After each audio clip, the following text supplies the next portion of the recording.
Варна се подготвя за най-грандиозното музикално събитие за тази година. Уникалната сцена ще бъде изградена на самия плаж. Територията, на която ще се проведе събитието, е над 40 декара.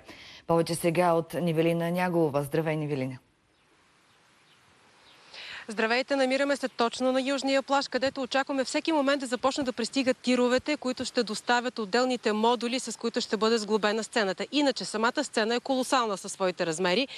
Дължината е около 70 метри, ще се простира по цялата ширина на плажната ивица. Това е най-широката част на южния плаж. Ще е висока около 20 метра и ще има хиляди видео монитори, които ще излъчват в реално време какво точно се случва на сцената. Иначе около 12-13 са звездите, които ще участват в концерта. Биби Рекс, разбира се, най-голямата звезда, която очакваме да дойде тук във Варна.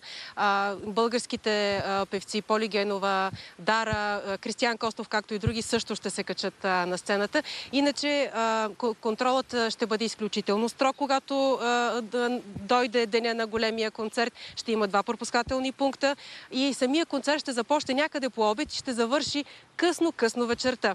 Важно е да уточним, че в момента тук мястото, където ще се изгражда тази сцена, е заградена и е забранен достъпа на плажуващи, защото това се прави за тяхната сигурност. Тъй като тук ще се стоварват големи елементи, ще има кранове и стотици работници, които ще работят.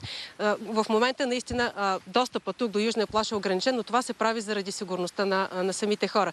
Иначе 15 юли е големия ден, в който ще се проведе най-грандиозното музикално събитие, което ще се случи в България тази година, и то е част от инициативите за Варна, младежка европейска столица. Очакваме ви тук на 15.